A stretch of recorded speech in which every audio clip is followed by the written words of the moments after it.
Kompor dengan bentuk lain daripada yang lain, desainnya out of the box. Udah ada fitur penahan angin model V seperti ini ya teman-teman. Dan yang paling saya suka adalah model gas tabungnya, itu gas kaleng yang umum yang banyak di Indonesia. Ya, inilah Soto Gas Tube ST320.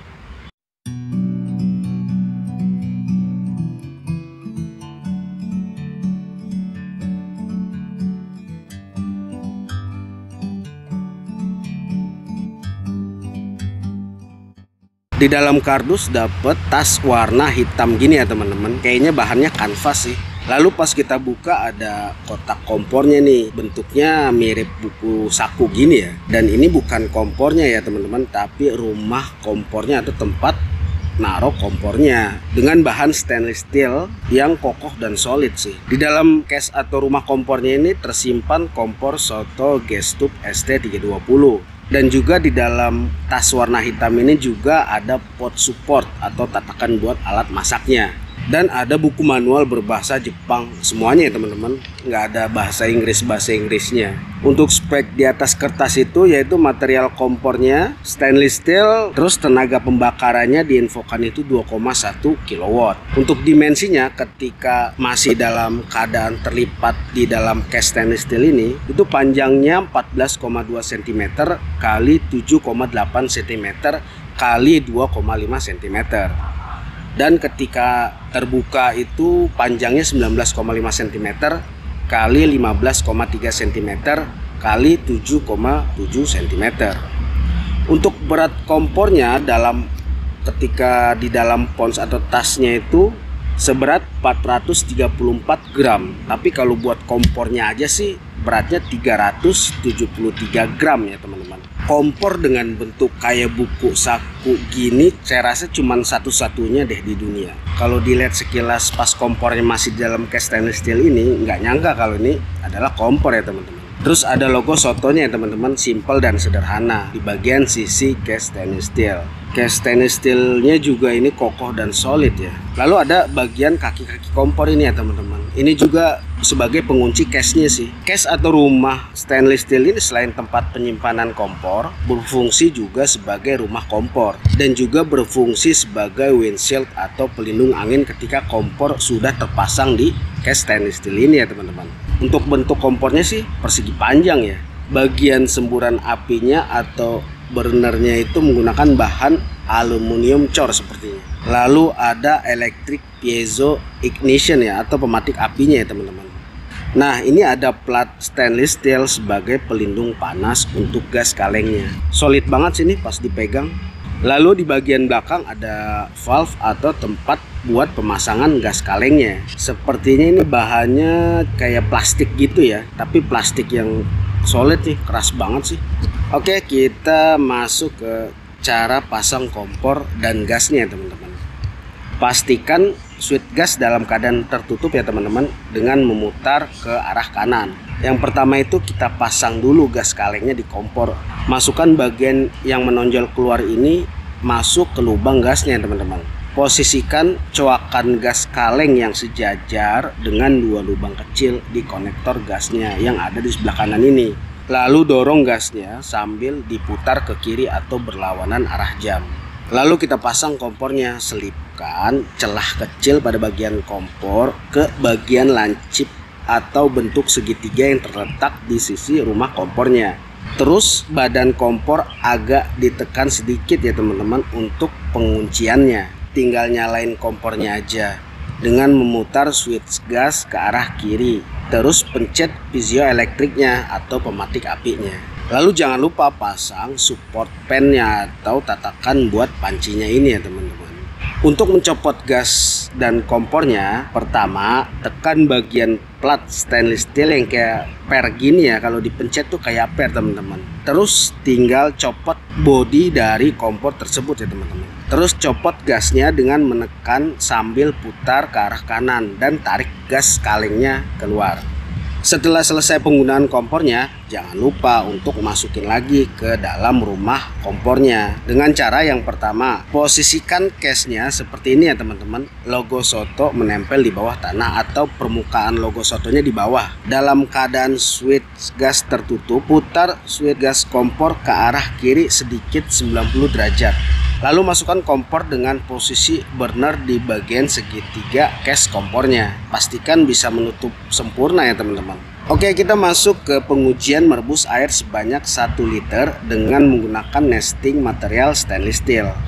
Terus pakai nesting aluminium alloy dan nesting material titanium. Adapun untuk alat yang dipakai adalah yang pertama itu termometer celup ya. Terus yang kedua timbangan digital. Yang ketiga tabung gas kaleng, saya pakai Tokei ini 235 gram yang asli pabrikan ya teman-teman. Terus yang keempat pakai nesting dari brand Zebra dengan material stainless steel. Terus pakai nesting material aluminium. Lalu yang keenam pakai nesting material titanium dengan kodenya TDG02 ya. Dan nggak lupa stopwatch ya teman-teman. Di sini saya pakai HP aja ya.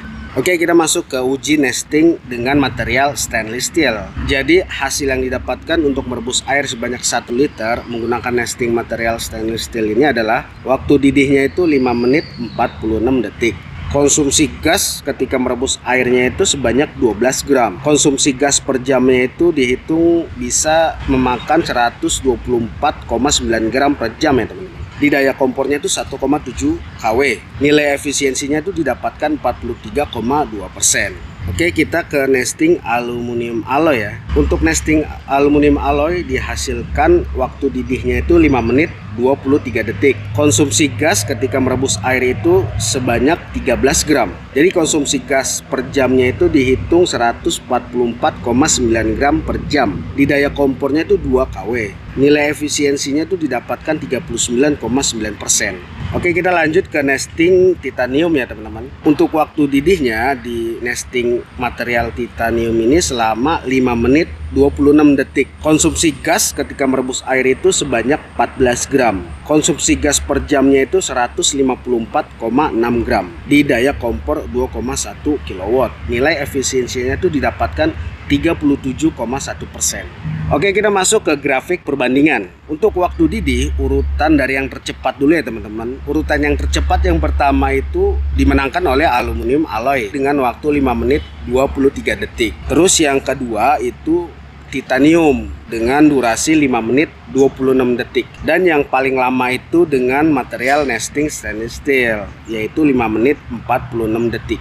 Oke, kita lihat grafik untuk konsumsi gas dalam merebus airnya ya teman-teman. Dari yang pertama, konsumsi yang paling rendah gasnya itu yang pertama adalah stainless steel ya teman-teman. Itu menghabiskan 12 gram. Lalu yang kedua adalah aluminium dengan menghabiskan gas sebanyak 13 gram. Dan yang paling banyak menghabiskan gas dalam sesi uji kali ini adalah dengan nesting titanium ya teman-teman, yaitu 14 gram.